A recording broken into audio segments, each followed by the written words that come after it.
One cup of gas station coffee can make more profit than an entire tank of gasoline. That sounds impossible. After all, one costs around $4. The other can cost $50.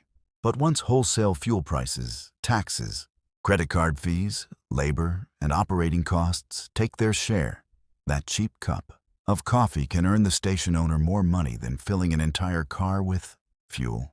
And that raises a much bigger question.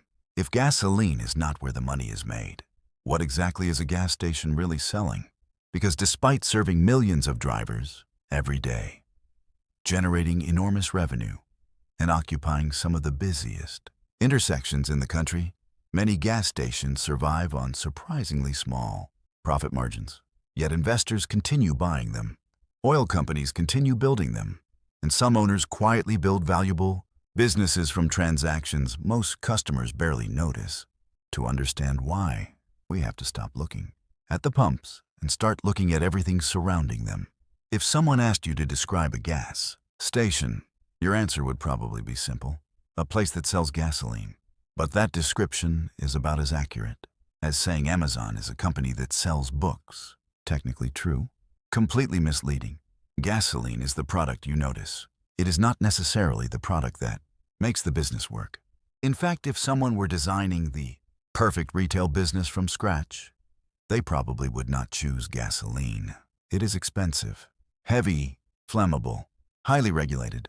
Its wholesale price changes constantly. Customers know the retail price before entering the property, and every competitor sells a product that appears almost identical. Imagine opening a clothing store.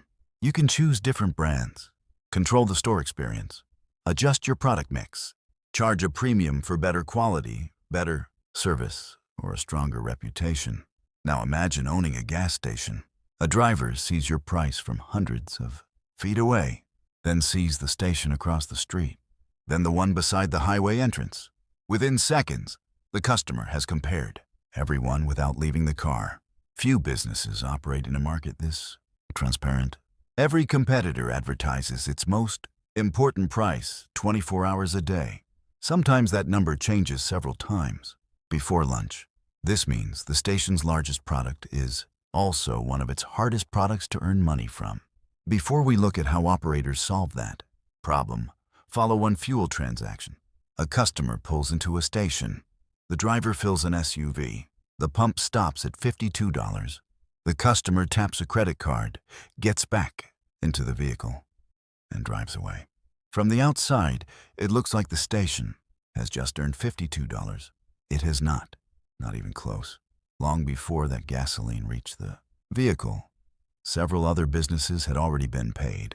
The company that extracted the crude oil, the company that transported it, the refinery that converted crude into gasoline, the pipeline operators, regional storage terminals, fuel distributors, tanker companies, federal and state governments, and finally, the payment processor handling the customer's card.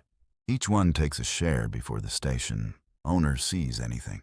What remains is the station's fuel margin, and even that is not profit. Industry pricing data has placed average gross fuel margins at roughly 30 to 35 cents per gallon during some recent periods. That sounds reasonable until the station begins paying its own expenses: labor, electricity, insurance, equipment repairs, software, security, cleaning, licenses, property taxes, rent or mortgage payments. After those costs, the station may retain closer to 10 or 15 cents per gallon before certain property and financing expenses. On a 12-gallon fill-up, the customer may spend nearly $40. The station's final operating benefit from the fuel itself may be only a small fraction of that amount. In some transactions, the company processing the card can collect a fee that approaches or exceeds the station owner's final profit from selling the gasoline. That is the first illusion of this business. Gas stations process enormous amounts of money, but they keep surprisingly little of it. The revenue looks impressive because fuel is expensive. The margin remains small because nearly every dollar already belongs to someone else. This also explains why fuel revenue and fuel profit tell two very different stories. Fuel may produce more than 2/3 of a station's total sales, but it contributes a much smaller share of total gross profit. The store inside often does the opposite. It produces a minority of total revenue while contributing most of the gross profit. That difference is the foundation of the entire business. But before the store can become valuable, the station must survive one of the most aggressive pricing environments in retail. Gasoline behaves almost like a commodity. Most drivers do not know which refinery produced it.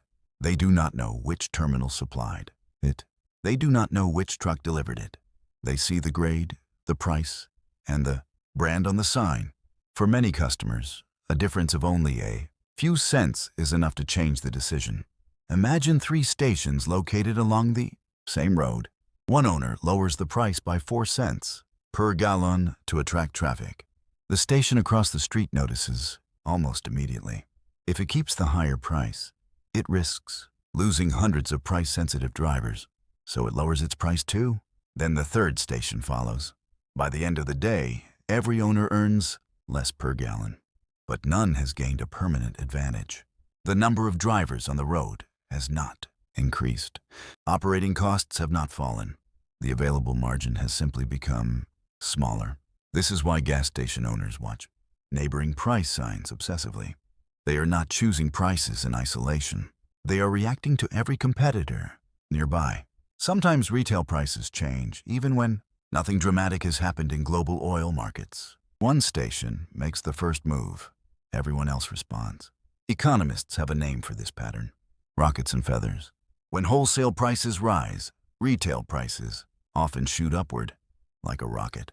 But when wholesale prices fall, retail prices often drift downward much more slowly, like a feather. To many drivers, that feels unfair. But for a business operating on razor-thin margins, those delays can mean the difference between protecting a small profit and selling fuel at a loss. When costs rise, the station cannot absorb the increase for long. It raises prices quickly to avoid selling at a loss. When costs fall, the owner may lower prices more gradually while trying to recover margin loss during the previous increase. The pattern is not necessarily evidence of enormous profits. It is often evidence of how little room for error the business has. Fuel inventory creates another complication. The gasoline inside the underground tanks was purchased at an earlier wholesale price. It may have arrived yesterday, or 2 days ago, or before a sudden market change. Imagine a station fills its tanks when wholesale gasoline costs $3 per gallon. Overnight, wholesale prices fall by 20 cents. Nearby competitors receive cheaper deliveries and reduce their retail prices. The station holding older, more expensive inventory now faces 2 bad choices. It can keep a higher price and watch customers leave, or it can match the competition and sell expensive inventory at almost no margin. Now reverse the situation. Wholesale prices suddenly rise. The station still has cheaper gasoline, underground, and may briefly enjoy a stronger margin, but only until the tanks need to be refilled. The next delivery arrives at the higher price. The retail sign must change again. This means the station is always balancing today's competitive price against yesterday's inventory cost. Every gallon underground represents cash that has already been spent. Storage capacity is limited. Deliveries must be scheduled. Regional supply problems can delay trucks. A difference of a few cents per gallon may sound minor, but multiplied across 100,000 gallons per month, it becomes several $1,000s. That is why experienced operators monitor wholesale markets, competitor prices, tank levels, and delivery schedules at the same time. The pumps may look simple. The inventory decision behind them is not. And all of this happens only after someone has spent an extraordinary amount of money building the station. From the road, the property looks straightforward. A canopy, several dispensers, a small store, maybe a car wash. But much of the most expensive infrastructure is invisible. Beneath the pavement sit large steel or fiberglass tanks holding tens of thousands of gallons of fuel. Underground pipes connect those tanks to the dispensers. Electronic sensors monitor fuel levels and unexplained losses. Leak detection systems watch the space around the tanks. Automatic gauges compare deliveries with Sales. Vapor control systems reduce escaping. Fumes. Emergency shutoffs stop the flow of fuel when something goes wrong.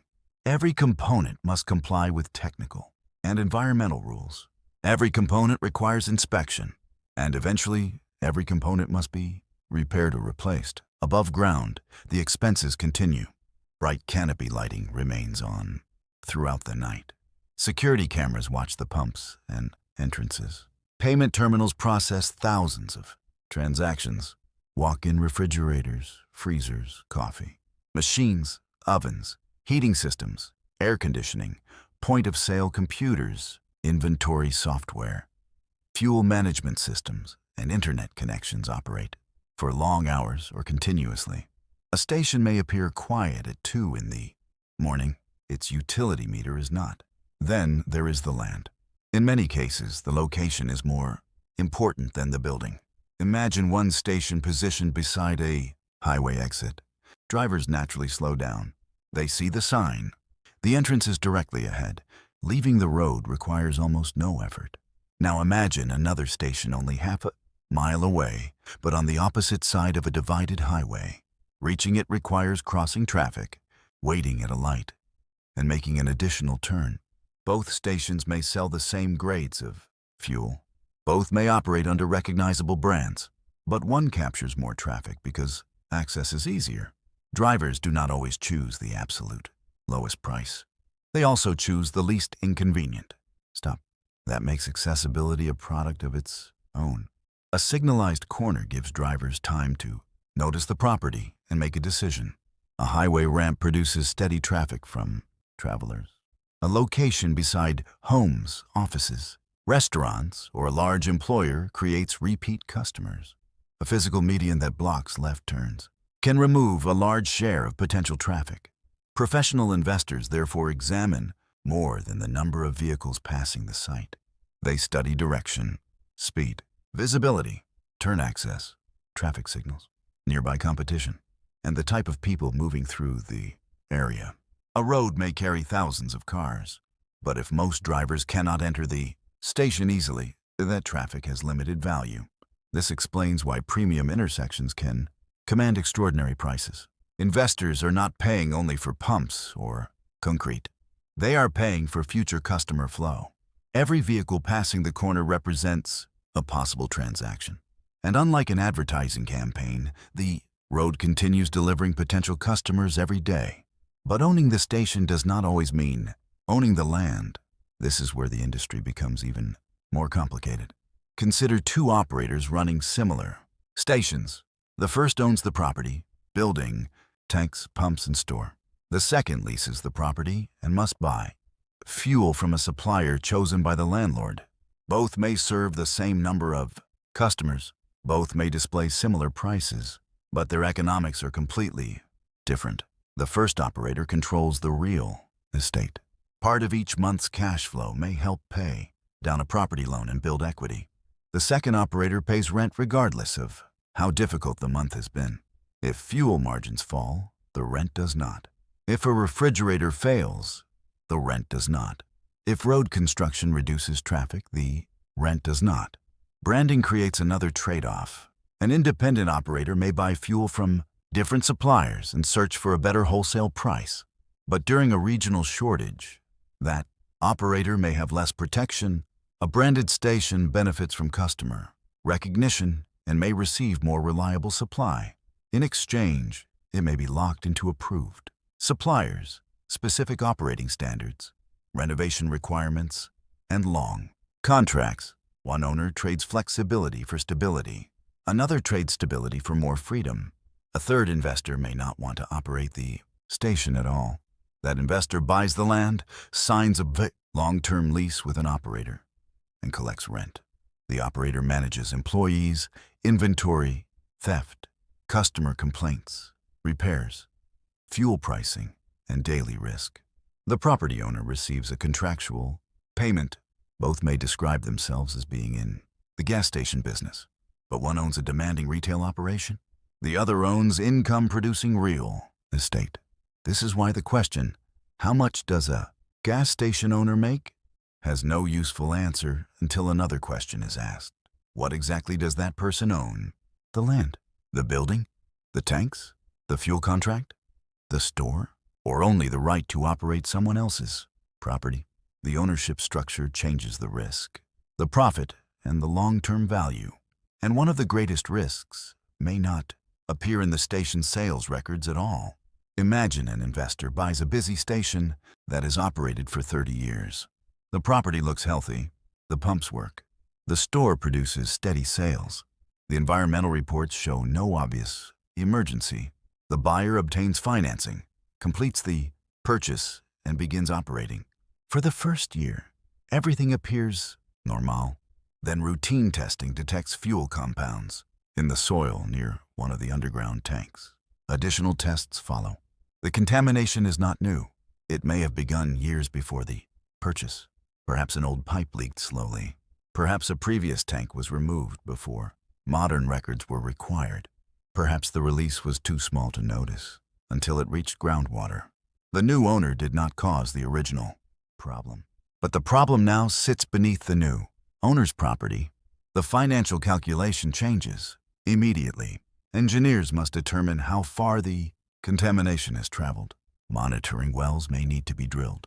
Contaminated soil may need to be excavated and transported. An old tank or pipe may need replacement. Laboratories must test groundwater repeatedly. Environmental consultants prepare reports. Regulators monitor the cleanup. Lawyers review who may be responsible. The process can continue for months or years. A cleanup that remains limited to a small area may cost hundreds of thousands of dollars. If contamination reaches groundwater or neighboring property, the cost can move into the millions. The station may continue operating during part of the process, or pumps may need to close. Either way, the owner is paying for a problem that may have started before the purchase. This is why experienced buyers do not look only at revenue, traffic, and store margins. They study the environmental history of the land. They review tank ages, past inspections, removal records, soil reports, insurance coverage, previous spills, and the maintenance practices of former owners. Even a clean assessment cannot eliminate every risk. Some contamination remains hidden until excavation begins. This turns the purchase of an existing station into something unusual. The buyer is not only purchasing future cash flow. The buyer may also be purchasing decades of decisions made underground by people who no longer own the property. A leaking roof can be seen. A damaged pump can be tested. A contaminated layer of soil may remain invisible until the bill belongs to someone new. That is why the paperwork attached to the land can be almost as valuable as the station itself. Even when the environment is clean, the business remains operationally demanding. Fuel demand changes by hour, day, season, and location. Morning commuters create one rush. Lunch traffic creates another. Evening drivers produce a third. Holiday travel increases highway volume. Severe storms can cause panic buying. A regional supply problem can empty tanks faster than expected. Owners must match staffing and deliveries to these patterns. Too few employees create lines and poor service. Too many employees consume a thin margin. Ordering too little fuel risks empty pumps. Ordering too much ties additional cash underground. Running out of gasoline does more than lose one sale. A driver who finds empty pumps may choose another station and form a new habit. The next time the tank is low, that driver may not return. Reliable supply therefore protects future customer behavior, not only current revenue. After managing pricing, infrastructure, real estate, ownership contracts, environmental risk, staffing, and supply, the station finally reaches the part of the property where the economics become more attractive. The convenience store. Think about a normal visit. The customer arrives because the vehicle needs fuel. While the tank is filling, the driver enters the building. A bottle of water is added, then a snack, perhaps a sandwich, perhaps a cup of coffee. Each purchase seems minor compared with the fuel transaction. Financially, those small products may be far more valuable. Coffee beans, a paper cup, a lid, sugar, and milk can cost the station only a small part of the selling price. A fountain drink may contain only a few Scents of syrup and carbonated water, prepared food, premium coffee, energy, drinks, snacks, and certain convenience products often produce much stronger margins than gasoline. They also have another advantage. Their prices are not displayed on a giant roadside sign. The customers rarely compare the price of one cup of coffee across 4 competing stations before deciding where to stop. They purchase because they are already there. That changes the purpose of the fuel pumps. The pumps produce traffic. The store monetizes that traffic. To see how powerful this difference can become, consider a simplified monthly financial model. Imagine a branded suburban station pumps 100,000 gallons of fuel per month at an average retail price a little above $3 per gallon. Fuel revenue reaches approximately $310,000. After paying the wholesale cost of the gasoline, the station may retain around $30,000 in gross fuel profit. That is before the full cost of running the property. Now consider the convenience store. Suppose it generates $150,000 in monthly sales at an average gross margin of roughly 35%. The store creates around $52,000 in gross profit. Add a car wash, ATM commissions, or similar services, and combined gross profit may approach the high $80,000 range. The total property now shows monthly revenue of roughly $460,000. From the outside, this looks like an extremely profitable business. Now subtract the expenses. Payroll for a station operating long hours with multiple employees may consume around $18,000. Card processing fees can take several thousand more because they apply to both fuel and store purchases. Utilities power the canopy, refrigerators, freezers, cooking equipment, heating, air conditioning, pumps, and computers. Maintenance covers dispensers, sensors, compressors, payment terminals, plumbing, and the endless small failures that occur on a heavily used property. Insurance must protect the building, customers, employees, equipment, and pollution exposure. Then come licenses, local taxes, spoilage, theft, cleaning, software, security, and supplies. Operating expenses can consume more than $40,000 before the property loan is paid. The station may still show a healthy operating profit, but then debt service arrives. If the owner borrowed heavily to purchase or build the property, the monthly loan payment can remove another large share. Depreciation and future equipment. Replacement must also be considered. At the end of the month, a station processing nearly $500,000 in revenue may produce only around $10,000 or $12,000 in net operating income under a heavily financed example. Less than 3 cents of every sales dollar reaches the bottom line. Now remove the convenience store from that calculation. The fuel produces roughly $30,000 in gross profit, but the station's operating expenses exceed $40,000. The pumps alone do not cover the property. The station loses money before the loan is paid. This is the central economic reality hidden behind the price sign. The store does not merely add a little extra profit. In many cases, the store makes the entire station viable. That is why modern stations look increasingly different from the small cashier booths built decades ago. Many now resemble miniature supermarkets or quick service restaurants. Fresh food, specialty coffee, hot meals, bakeries, larger refrigerators, seating areas, package lockers, ATMs, car washes. The objective is not simply to sell more products.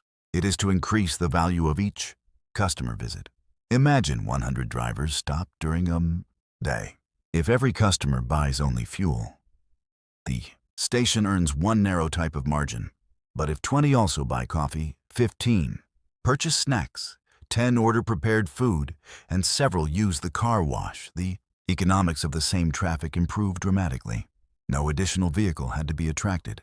The property earned more from customers who were already present. This is why store layout matters. Coffee is placed where customers can see and smell it. Cold drinks occupy prominent walls. Prepared food appears along common walking paths. Small impulse products surround the checkout. Promotions connect store purchases with fuel discounts. None of this is accidental. The station is trying to convert a necessary stop into a larger transaction. Some operators go further by turning occasional visits into habits. Mobile apps offer points and targeted discounts. Coffee subscriptions encourage daily stops. Car wash memberships create recurring monthly revenue. Food orders can be placed while the vehicle is fueling. A customer connected to a loyalty program is less likely to choose a station only because another sign is 3 cents cheaper. The business begins competing on routine instead of price. That is a major advantage. Fuel prices can be copied within minutes. A customer habit takes much longer to replace. This is why successful operators increasingly ask a different question. Not, how do we sell more gasoline? But, how do we become part of someone's morning commute, lunch break, or weekly routine? Predictable visits create repeated opportunities for higher margin sales. And repeated visits make the station more resilient when fuel margins become weaker. But now the industry faces a new question. What happens when the vehicle no longer needs gasoline at all? For more than a century, the station could rely on one assumption. Drivers would eventually need to refill a tank. Electric vehicles challenge that assumption. Many can charge at home overnight. Some drivers may pass traditional stations for weeks without needing fuel.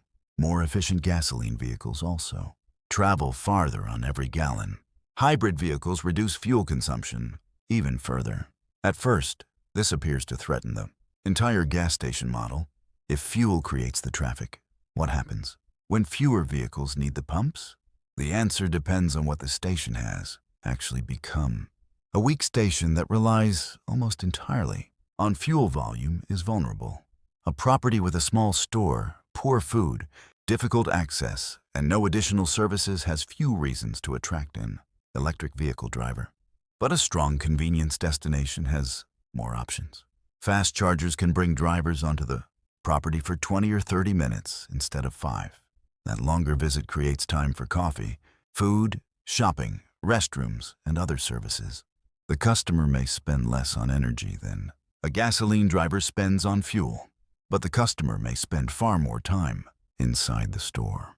Some operators are therefore expanding food programs, seating areas, grocery sections, package services, and other reasons to visit. The station of the future may need fewer gasoline pumps. It may need more electrical capacity, more parking time, better food, cleaner facilities, and a stronger reason for people to remain on the property. This creates both a risk and an opportunity. Installing high-speed charging equipment can be expensive. The property may require major electrical upgrades. Demand may be uncertain.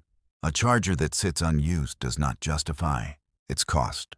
But the stations that adapt successfully may gain something gasoline rarely provides. Dwell time. A gasoline customer wants the transaction to finish quickly.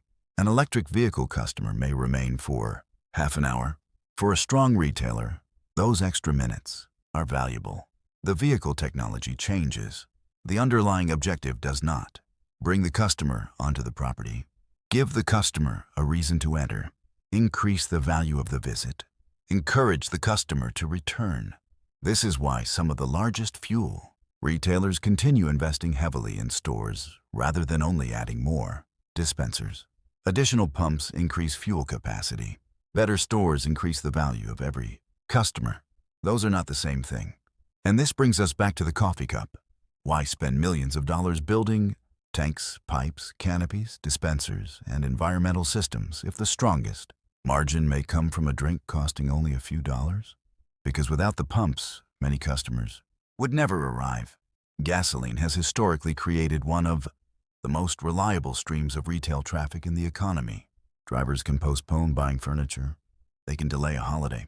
They can avoid a restaurant. But when the tank is empty, they must stop somewhere. The station uses that necessity to create an opportunity. The fuel attracts the visit. The store produces much of the operating profit. Additional services increase the value of the customer. And the land can create long-term wealth for the owner. The next time you stop at a gas station, look beyond the number on the roadside sign. Beneath the vehicle are tanks, pipes, sensors, and environmental risks worth hundreds of thousands or even millions. of dollars around the property is real estate selected for visibility, access, traffic direction, and customer behavior. Inside the store are products chosen because their margins are stronger than the fuel outside. Behind the counter is a business balancing. Wholesale markets, deliveries, employee schedules, card fees, theft, maintenance, debt, environmental compliance, retail psychology, and changing vehicle technology. A gas station is not simply a place that sells gasoline.